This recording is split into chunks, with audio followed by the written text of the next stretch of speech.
Hello, welcome to All These Repairs. Today I'll be doing a coolant flush in my 1984 Rabbit convertible. A coolant flush is very important to regularly do in these vehicles because as the coolant gets older and you drive around a lot with the vehicle, the additives in the coolant that are anti-corrosives tend to break down over time, and then the mixture itself and all the water in there can start rusting and damaging your aluminum head as well as the block of your engine.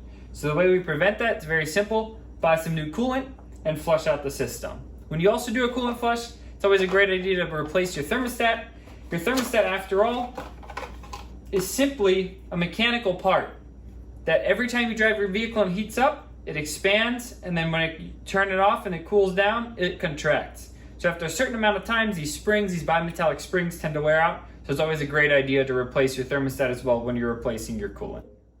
The tools and parts required for this repair are listed below. Make sure that you have plenty of distilled water on hand to flush the system and dilute your concentrated coolant.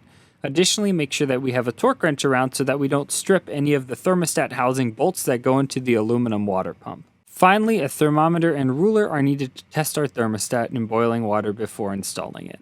And as always, part numbers and links are listed below in the description.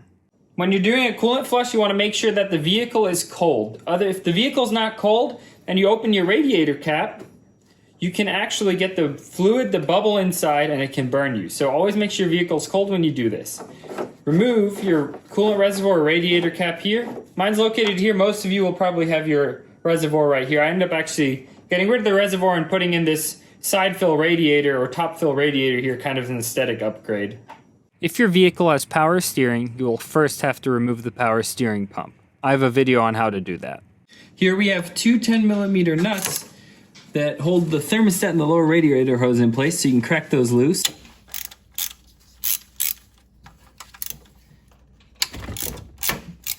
Before you remove these all the way, make sure that you have a tub in place to catch the antifreeze, which is going to be running out of the radiator and the rest of the engine block.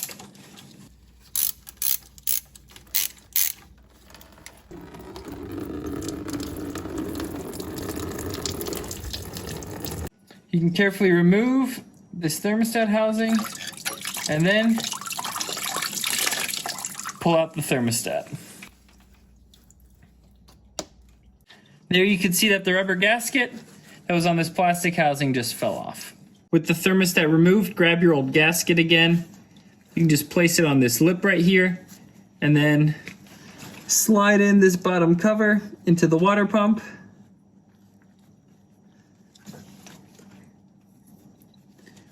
Then we are going to reinstall these two screws, and we're just going to make them hand tight. This way, when we fill up our vehicle with our flush solution, which for me will just be distilled water, there's no thermostat in there, which will allow it to circulate through the whole entire system.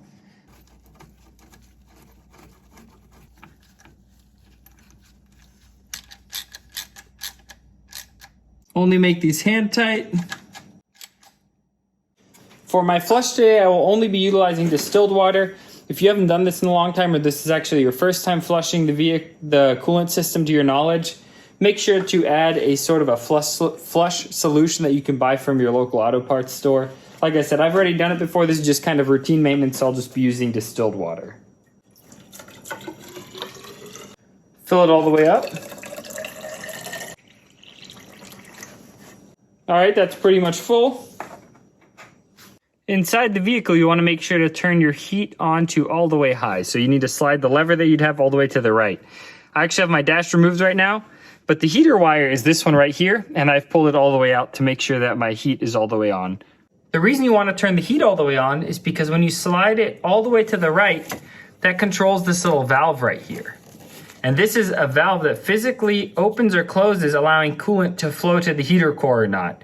So if you don't have this valve open, then you're never going to flush out your heater core back inside your dash here, which is part of the coolant system. Start your vehicle and let it run for a minute or two.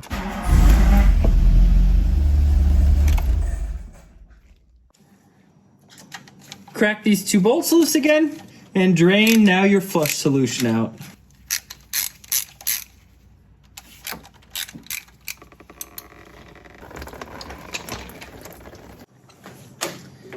Repeat the process at least one more time. If you haven't recently done a coolant flush, make sure to flush your whole system at least 3 times before you fill it up again with actual antifreeze. Make sure to be a responsible steward of the environment and properly dispose of the flush solution as well as the antifreeze. Here you can see it's pretty light colored, just a little bit of blue tint left, so I'm actually still going to do one more flush to make sure this is as clear as possible. Before I install a new thermostat, I always test it. The way to do that is very simple. This is an 87-degree thermostat, as you can see labeled right here. So what I'm going to do is I'm going to measure this distance cold, and then I'm going to put this in 87-degree water and measure this distance again. And when it's in boiling water, 87 degrees, this has to be 7 millimeters longer than when it was cold. And the way that works is because you have these 2 little bimetallic springs in here that end up expanding when they get warm. Here I've got some water on the stove that I'm heating up. And here I have this little stick. So this I use to mark with tape where the cold length is, and then 7 millimeters longer I put another piece of tape that I labeled hot for when it should be extended all the way. Here you can see I'm measuring the temperature of the water again, and it is almost fully expanded. We are a tad above 87, and that is okay because that metal takes some time to expand. After a few more seconds in the water, you can see the thermostat now has fully expanded and is at the hot marking on my stick. We have now verified that the thermostat works properly, and now we're good to install it in the vehicle. Your thermostat might have come with a bunch of different gaskets. The only one that you're going to need is this round O-ring. The rest can all be thrown away. Grab your new thermostat, insert it into the water pump, take your gasket, place it into the water pump,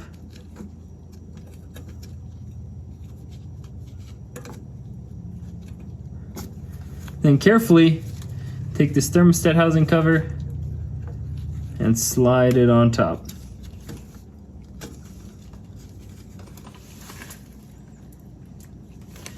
Take your 2 10mm screws,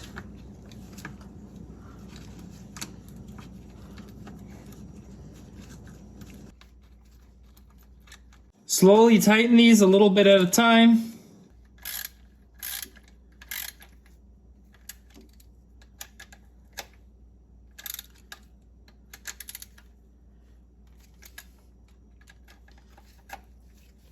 And then torque them to 87 inch-pounds or 10 Newton-meters. Now that I've flushed my coolant system with distilled water, I know that there's a little bit of water still remaining just in the system. And there's no really good way to get that out. So the way I'm going to deal with that is I'm just going to fill it up with exactly half of the coolant system capacity with coolant. So the coolant system holds on this vehicle 6.5 liters. I will fill it up with 3 1/4 liters of concentrated coolant, and then I will just top it off with distilled water, resulting in a perfect 50-50 mix of coolant to antifreeze.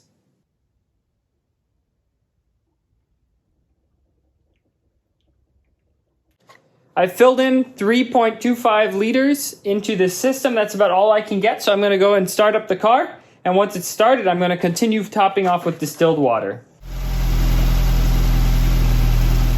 Let the vehicle run until the radiator fan cycles once or twice. What that means is that the radiator got hot enough so the thermostat opened that the radiator fan came on. Then always double check your level. Like I said, most of you guys will have the coolant expansion tank. Make sure that it's still between the min and the max. If not, top it off with your distilled water because you already know that you have enough coolant in there for a 50-50 mix. Thank you. Hopefully you learned something. Thanks for watching another episode of Ollie's Repairs. Please like, subscribe, and comment for more.